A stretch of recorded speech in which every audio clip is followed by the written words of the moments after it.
A paz do Senhor, irmãos. Vamos continuando nossa leitura, amém? Lá no livro de 2 Samuel, hoje os capítulos 19, 20 e 21. Pegue tua Bíblia e acompanha comigo lá, amém? Capítulo 19, versículo 1 em diante.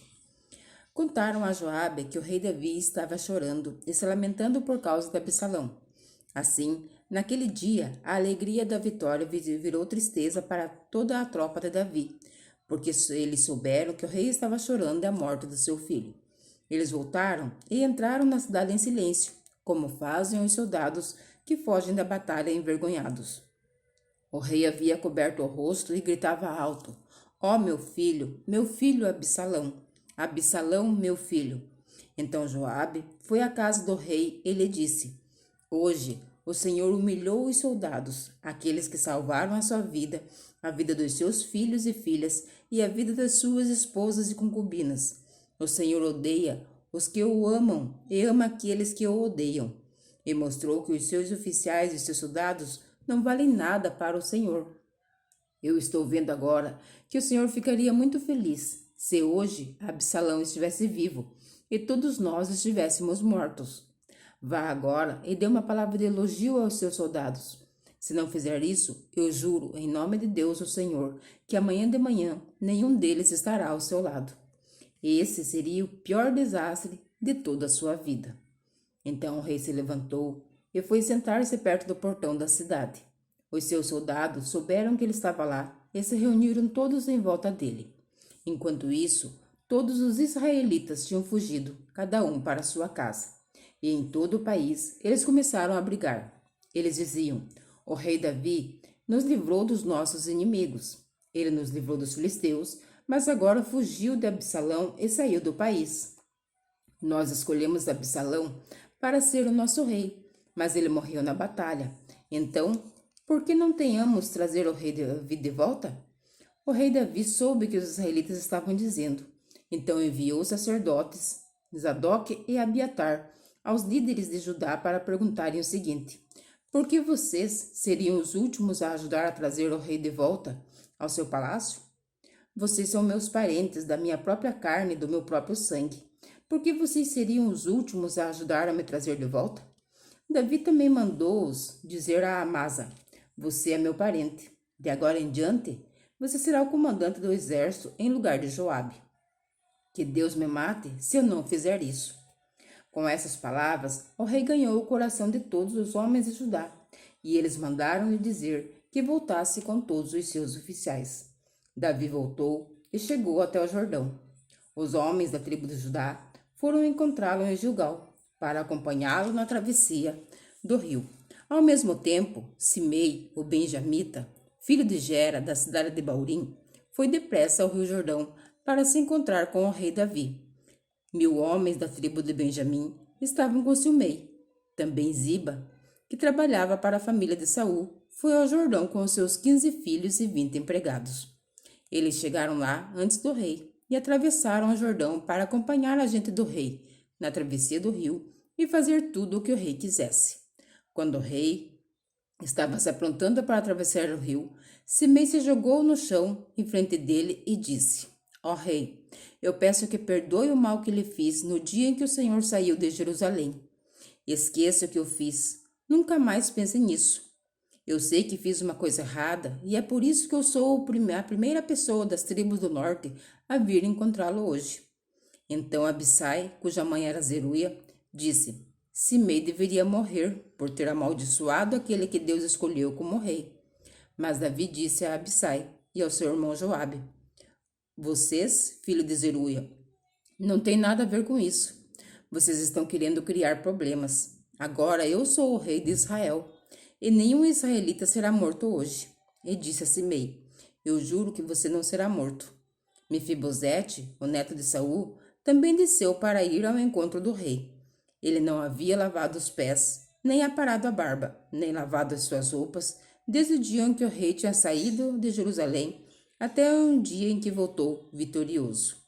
Quando Mefibosete chegou de Jerusalém para se encontrar com o rei, este lhe perguntou: Mefibosete, por que você não foi comigo? Ele respondeu: Ó rei, o senhor sabe que sou aleijado Eu mandei o meu escravo arrear o meu jumento para que eu pudesse montar e ir com o Senhor.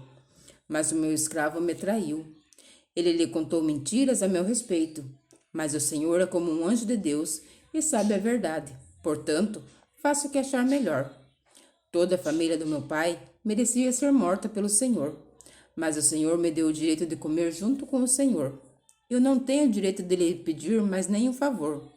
O rei respondeu: Não diga mais nada. Eu resolvi que a propriedade de Saul será dividida entre você e Ziba. Que Ziba fique com tudo, respondeu Mefibosete. Para mim, é suficiente que o Senhor tenha voltado em paz para casa. Barzilai, da cidade de Rogelim, que ficava na região de Gileade, também tinha vindo da sua cidade para acompanhar o rei na travessia do rio Jordão. Barzilai era bem velho, tinha 80 anos de idade. Era muito rico e quando o rei esteve em Manaim, ele o havia sustentado. Barzilai disse ao rei: Venha para Jerusalém e fique comigo, que eu o sustentarei. Mas ele respondeu: Eu não vou viver muito mais. Por que iria para Jerusalém com o Senhor? Já tenho 80 anos e não tenho prazer em mais nada. Não sinto o gosto do que como ou bebo, já não posso ouvir a voz dos cantores. Eu seria somente um peso para o Senhor. Não mereço uma recompensa tão grande como essa. Eu irei com o Senhor só até um pouco depois do Rio Jordão. Deixe-me voltar para casa e morrer perto do túmulo dos meus pais. Mas está aqui Quimã, o meu escravo. Leve-o com o Senhor e faça por ele o que achar melhor. O rei respondeu: Eu o levarei comigo e farei por ele tudo o que você quiser. E farei por você qualquer coisa que me pedir. Então Davi e toda a sua gente atravessaram o rio Jordão. Ele beijou Barzilai e lhe deu a sua bênção, e Barzilai voltou para casa. O rei atravessou o rio acompanhado por todos os homens de Judá e pela metade dos homens de Israel. Dali foi para Gilgal e Quimã seguiu com ele. Então todos os israelitas foram e disseram a Davi: Ó rei, por que é que os nossos irmãos, os homens de Judá, se acharam com o direito de trazer o Senhor, a sua família e a sua gente para este lado do rio Jordão?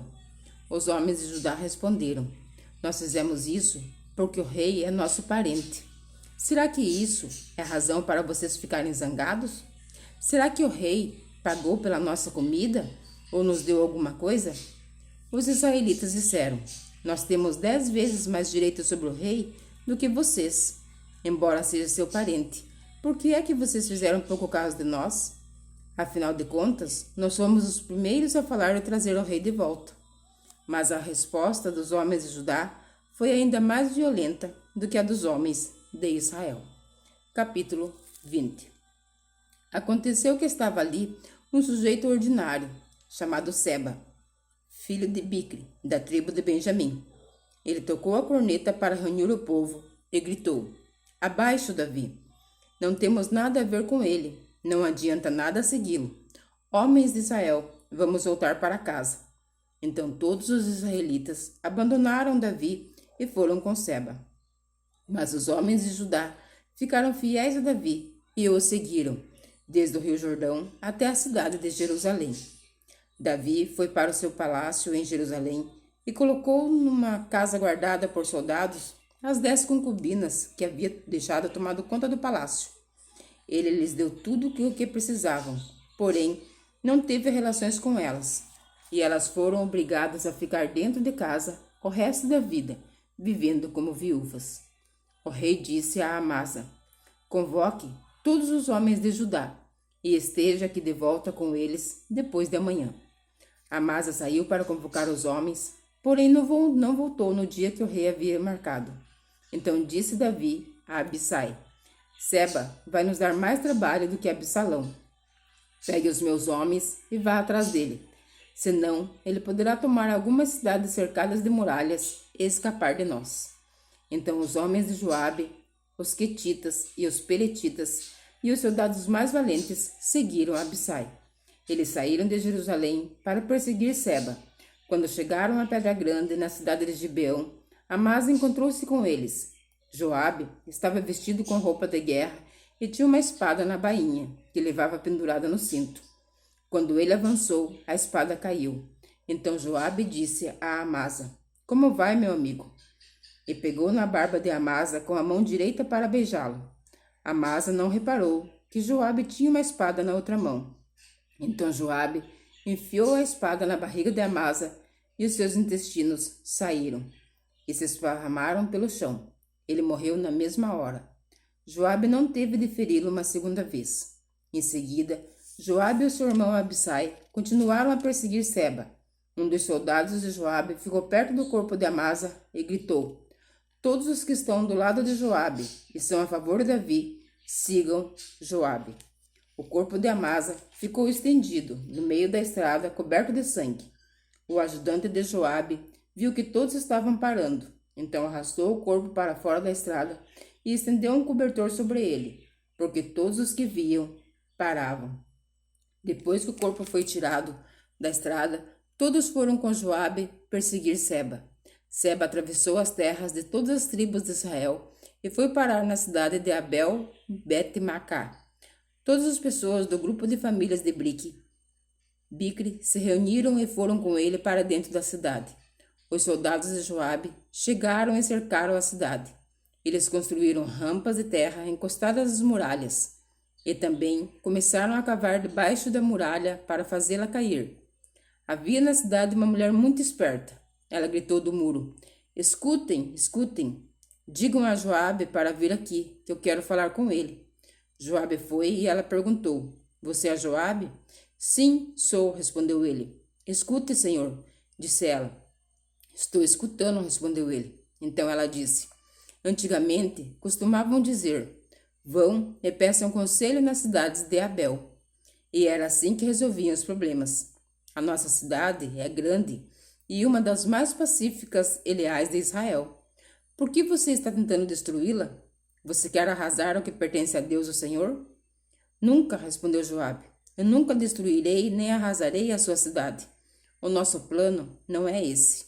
Um homem da região montanhosa de Efraim, chamado Seba, filho de Bicri, começou uma revolta contra Davi, o nosso rei. Entreguem só esse homem e eu irei embora. Nós jogaremos a cabeça dele por cima da muralha para você, disse ela. Aí ela foi dar o seu conselho ao povo da cidade, e eles cortaram a cabeça de Seba e a jogaram por cima do muro para Joabe. Ele tocou a corneta, reuniu os homens, e todos deixaram a cidade e voltaram para casa. E Joabe voltou para perto de Davi, em Jerusalém. Joabe era o comandante do exército de Israel. Benaías, filho de Joiada, era o chefe dos queretitas e dos peletitas. Adonirão era responsável pelos homens condenados a trabalhos forçados. Josafá, filho de Ailude, era o conselheiro do rei. Seva era o escrivão. Zadok e Abiatar eram os sacerdotes. Ira, da cidade de Jair, também era um dos sacerdotes de Davi. Capítulo 21. Durante o reinado de Davi, houve uma grande fome, que durou 3 anos seguidos. Por isso, Davi consultou a Deus e ele respondeu: Saul e a sua família são culpados de assassinato. Ele matou o povo de Gibeão. O povo de Gibeão não era israelita. Eles eram um pequeno grupo de amorreus que os israelitas tinham prometido proteger. Mas Saul havia tentado acabar com eles por causa do interesse dele pelo bem do povo de Israel e de Judá. Então Davi chamou o povo de Gibeão e disse: O que posso fazer por vocês? Eu quero pagar pelo mal que lhes foi feito, para que assim vocês abençoem o povo de Deus. Eles responderam: A nossa questão com Saul e a sua família não pode ser resolvida com ouro nem com prata. E também não queremos matar nenhum israelita. Então o que é que querem que eu faça por vocês? Perguntou Davi. Eles responderam: Saul quis nos destruir, para que não sobrasse nenhum de nós em nenhum lugar de Israel. Entregue-nos, então, 7 homens descendentes dele, e nós os enforcaremos diante de Deus, o Senhor, em Gibeá, a cidade onde nasceu Saul, o rei escolhido pelo Senhor. Eu entregarei, respondeu o rei, mas por causa do juramento que ele e Jonatas tinham feito um ao outro, o rei não deixou que fosse morto Mefibosete, que era filho de Jonatas e neto de Saul. Porém, pegou Armone e Mefibosete, os 2 filhos que Rispa, filha de Aías, tinha tido de Saul. Pegou também os 5 filhos de Merabe, filha de Saul, tinha tido de Adriel, filho de Barzilai, da cidade de Meolá. E Davi entregou os 7 ao povo de Gibeão, e eles enforcaram no monte, diante do Senhor. E todos os 7 morreram junto. Isso aconteceu no fim da primavera, no começo da colheita da cevada. Então Rispa, concubina de Saul, pegou um pano grosseiro e com ele fez um abrigo sobre uma rocha, e ficou ali desde o começo da colheita até o dia em que as chuvas do outono caíram sobre os 7 corpos, e não deixou que as aves se aproximassem deles de dia, nem os animais selvagens de noite. Quando soube o que Rispa tinha feito, Davi foi e tomou dos moradores de Jabes de Gileade os ossos de Saul e do seu filho Jonatas. Os moradores de Jabes haviam retirado os corpos da praça de Bet-Esan, onde os filisteus os tinham pendurado no dia em que mataram Saul no monte Gilboa. Davi então colocou os ossos de Saul e de Jonatas junto com os ossos dos 7 homens que haviam sido enforcados. Sepultaram os ossos de Saul e de Jonatas no túmulo de Quis, o pai de Saul, na cidade de Zelá, no território da tribo de Benjamim. Tudo o que o rei mandou foi feito. E depois disso, Deus respondeu às orações do povo pelo seu país. Houve outra guerra entre os filisteus e Israel. Davi e os seus soldados foram e lutaram contra os filisteus. Durante a batalha, Davi ficou muito cansado. Um gigante, chamado Isbi-Benob, tinha uma lança de bronze que pesava mais ou menos 5 quilos e estava usando uma espada nova. Ele pensou que podia matar Davi, mas Abisai, cuja mãe era Zeruia, socorreu Davi, atacou o filisteu e o matou. Então os soldados de Davi fizeram a promessa de nunca mais deixar que Davi saísse com eles para a guerra. Eles disseram: o Senhor é a esperança de Israel, e nós não queremos perdê-lo. Depois disso, houve outra batalha contra os filisteus na cidade de Gobe, e Sibecai, da cidade de Uza, matou um gigante chamado Zafe. Houve mais uma batalha contra os filisteus em Gobe, e Elanã, filho de Jair, de Belém, matou Golias, da cidade de Gate.